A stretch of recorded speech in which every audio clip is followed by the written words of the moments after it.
ಅಮೃತ ಸಂಜೀವಿನಿ registered ಸಂಸ್ಥೆ ಇದೀಗ ತನ್ನ ಸೇವಾ ಪಯಣದ 59ನೇ ಮಾಸಿಕ ಯೋಜನೆಯನ್ನ ಸಮಾಜದ ಸಹಕಾರದಿಂದ ಯಶಸ್ವಿಯಾಗಿ ಮುಗಿಸಿದೆ.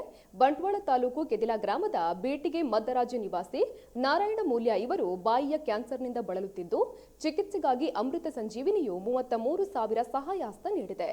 ಕೆದಿಲಾದಲ್ಲಿ ಸಹಾಯಹಸ್ತ ನೀಡುವ ಸಮಯದಲ್ಲಿ ಹಿಂದೂ ಜಾಗರಣ ವೇದಿಕೆಯ ಮಂಗಳೂರು ವಿಭಾಗ ಮಾತೃ ಸುರಕ್ಷಾ ಸಂಯೋಜಕರಾದ ಶ್ರೀಬಾ ಗಣರಾಜ ಭಟ್ ಕೆದಿಲ, ವಿಟ್ಲ ತಾಲೂಕು ಅಧ್ಯಕ್ಷರಾದ ಗಣೇಶ್ ಕುಲಾಲ್ ಕೆದಿಲ, ಯುವಶಕ್ತಿ ಕಡೇಶಿವಲಯ ಇದರ ಅಧ್ಯಕ್ಷರಾದ ದೇವಿ ಪ್ರಸಾದ್ ಕಡೇಶಿವಲಯ ಹಾಗೂ ಭಾರತ ಸೇನೆಯ ಯೋಧರಾದ ಸುನಿಲ್ ಕುಲಾಲ್ ಗಾಂಧಿನಗರ ಉಪಸ್ಥಿತರಿದ್ದರು. ಇನ್ನು ಮಂಗಳೂರು ದೇರಳಕಟ್ಟೆ ನಿವಾಸಿ ಸೂರಜ್ ದಂಪತಿಗಳ ಚಿಕ್ಕ ಮಗು 6 ತಿಂಗಳಲ್ಲಿ ಜನನವಾದ ಕಾರಣ ತಲೆಯಲ್ಲಿ ರಕ್ತ ಹೆಪ್ಪುಗಟ್ಟುವ ಕಾಯಿಲೆಗೆ ತುತ್ತಾಗಿತ್ತು. ಈ ಮಗುವಿನ ಚಿಕಿತ್ಸೆಗಾಗಿ ಅಮೃತ ಸಂಜೀವಿನಿಯು 33,000 ಸಹಾಯಹಸ್ತ ನೀಡಿದೆ. ಅಂತೆಯೇ ಕೌಡೂರಿನ 3 ವರ್ಷದ ಮಗು ಚರಿಷ್ಮಾ ಹೊಟ್ಟೆಯ ಕ್ಯಾನ್ಸರ್ನಿಂದ ಬಳಲುತ್ತಿದ್ದು ಚಿಕಿತ್ಸೆಗಾಗಿ ಅಮೃತ ಸಂಜೀವಿನಿಯು 33,000 ನೆರವನ್ನ ನೀಡಿದೆ. ಉಡುಪಿಯ ಮೂಡುಬೆಟ್ಟು ನಿವಾಸಿ ಸುಕೇಶ್ ಇವರ ಕಾಲಿನ ಗ್ಯಾಂಗ್ರಿಂಗ್ ಸಮಸ್ಯೆಯಿಂದ ಬಳಲುತ್ತಿದ್ದು ಇವರ ಕಷ್ಟಕ್ಕೆ ಅಮೃತ ಸಂಜೀವಿನಿಯು 33,000 ಸಹಾಯಹಸ್ತ ನೀಡಿದೆ.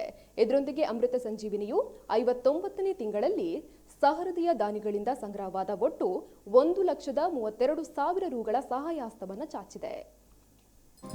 ಅದರೊಳಗಿರುವವನಿಗೆ ಅಹಂಕಾರ ಎಂಬುದು ಬಾರದಂತೆ, ಒಂದು ಸಂಸ್ಥೆ ಒಡೆಯದಂತೆ, ಒಂದು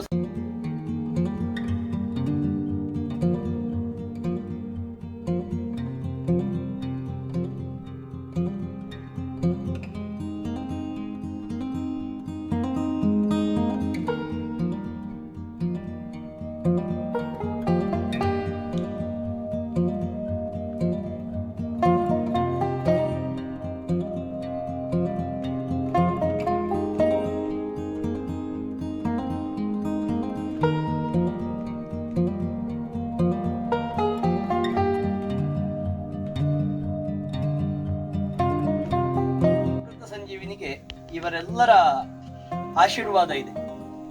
ಯಾವುದೇ ಒಂದು ಸಂಸ್ಥೆ ಅದರೊಳಗಿರುವವನಿಗೆ ಅಹಂಕಾರ ಎಂಬುದು ಬಾರದಂತೆ, ಒಂದು ಸಂಸ್ಥೆ ಒಡೆಯದಂತೆ, ಒಂದು ಸಂಸ್ಥೆಯನ್ನು ಕಟ್ಟುವುದು ಬಹಳ ಸುಲಭ, ಬೆಳೆಸುವುದು ಬಹಳ ಕಷ್ಟ ಇದೆ.